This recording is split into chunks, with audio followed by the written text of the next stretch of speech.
ሰላም ጤና ይስጥልኝ ክቡራን ተመልካቾቻችን ይህ የኦኤምን ዜና ነው ከዜናዎች ጋር ነው ሳድማሱ ነኝ ግብጽ በታላቁ ህዳሴ ግድብ ዙሪያ ለተፈጠረው አለመግባባት የዓለም አቀፉ ማህበረሰብ ጣልቃ እንዲገባ ጠየቀች የሀገሪቷ የውሃና መስኖ ሚኒስትር በመግለጫቸው በኢትዮጵያ በኩል አቋም አለመቀየር ምክንያት ድርድሩ አጣብቂኝ ውስጥ ገብቷል ብለዋል እንደ ሮይተርስ ዘገባ የሶስቱ ሀገራት የውሃና መስኖ ልማት ሚኒስትሮች በካርቱም ከተማ ውይይት ካደረጉ በኋላ ነው ይህን መግለጫ የሰጡት የግብጽ መንግስት ሶስተኛ ወገን በጉዳዩ ጣልቃ እንዲገባ እያቀረበ ያለው ሐሳብ በሶስቱ ሀገራት የትብብር መድረክ የታየውን አበረታች ሂደት የሚያጣጥልና ሶስቱም ሀገራት በመጋቢት 2007 ዓ.ም የፈረሙትን የመርሆች መግለጫ ስምምነት የሚጥስ ተግባር ነው ይላል የኢትዮጵያ ውጭ ጉዳይ ሚኒስቴር ለኦኤምን በላከው መግለጫ የሶስተኛ ወገን ጣልቃ ገብነት ኢትዮጵያና ሱዳን የማይቀበሉትና ተገቢ ያልሆነ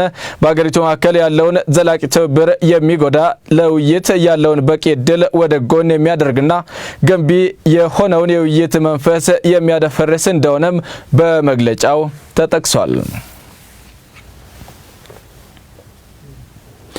በአማራ ክልል ኦሮሞ ልዩ ዞን ሀርጡማ ፉርሲ ወረዳ ነዋሪዎች የአማራ ክልል ልዩ ኃይል መጠነ ሰፊ ጥቃት እየፈጸመብን ይገኛል ሲሉ ተናገሩ ከነዋሪዎች መካከል ለኦኤምን በስልክ አስተያየታቸውን የሰጡት ልዩ ኃይሉ በህዝቡ ላይ በደል እየፈጸመ እንደቆየና ሰሞኑን ደግሞ የሰው ህይወት ያጠፋ ጥቃት እየፈጸመ እንደሚገኝ ተናግረዋል በጉዳዩ ዙሪያ የክልሉን የመንግስት ኮሙኒኬሽን እና የጸጥታ ዘርፉን የሥራ ኃላፊዎችን ለማነጋገር በተደጋጋሚ በስልካቸው ላይ ብንደውልም ስልክ አያነሱም ሪያዱ ፌራ ተጨማሪ አላት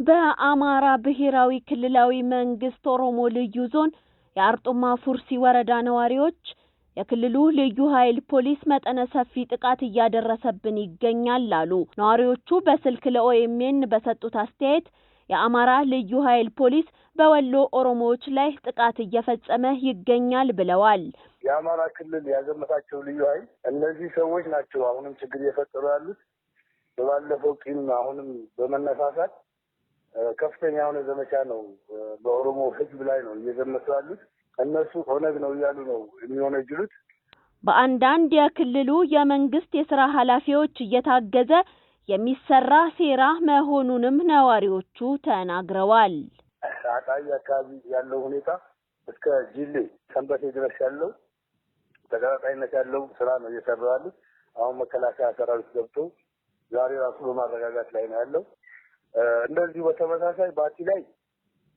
ከፍተኛ የሆነ የጦር ኃይል አለ ልዩ ኃይል ተቀምጧል ህዝቡን ሲደበድብና ሲያሸብር የነበረ ነው ኦሮሞን ከወሎ ምድር ማጥፋት ነው የሚፈልገው ይህ ደግሞ በሰፊው በባለስልጣናት ይሰራለው በቁጥር ያልታወቁ ሰዎች መሞታቸውን የገለጹት የወረዳው ነዋሪ መከላከያ ገብቶ ለማረጋጋት ሙከራ እያደረገ መሆኑን ነው የተናገሩት ሰዎች ሞተዋል ንብረት ወድሟል ይሄ ግልጽ ነው ግን በቁጥር ይሄን ያክል ነው ብሎ ማለት አይቻልም የፌደራል መንግስት ግን ይህ ሁሉ ድርጊት እያየ እየሰማ ልክ ቅማንት ላይ በሌሻንጉል ላይ ሲያደርጉት የነበረውን ከዛ በባሰ ሁኔታ ነው ያለ ማድረግ የሚፈጽመው ይሄ መንግስት ማለት ነው ስለዚህ እየሰማ ዝም ማለት ፍትሃዊነት ነው ወይ ህግ ነው ወይ ወርዶ ለምንድነው ማስተካከልን ለምንድነው ማላማይለው ነው የሚያምንለው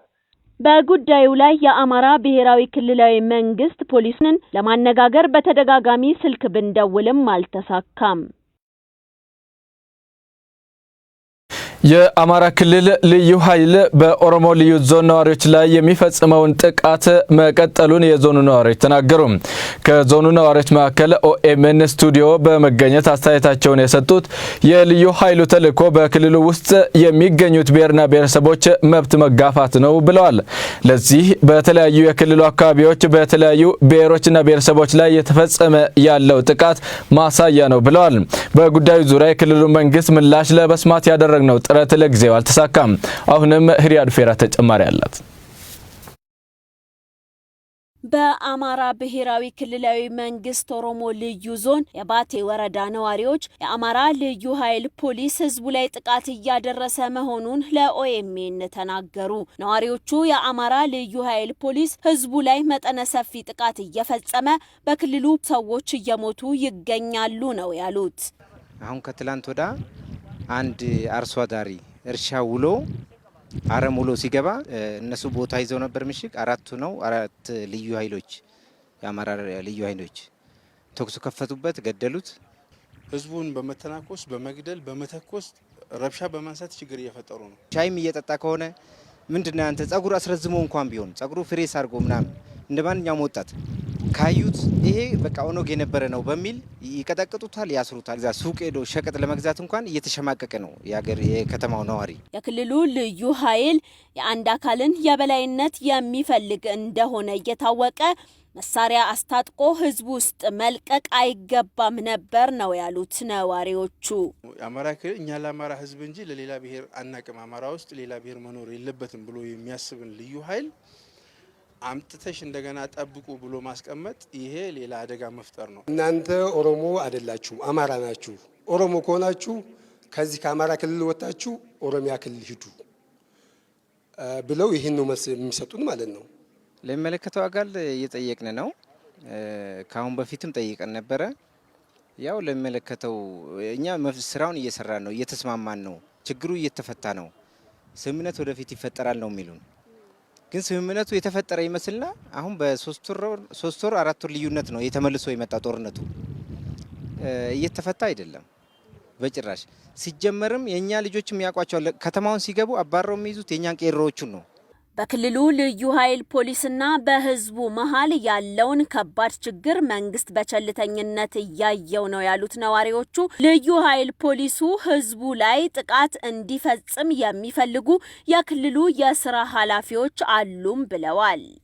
ልዩ ኃይሎቹ ይውጡልን ሲሉ ልዩ ኃይል አይወጣም፣ አንወጣም፣ ያስቀመጠን የክልሉ መንግስት ነው።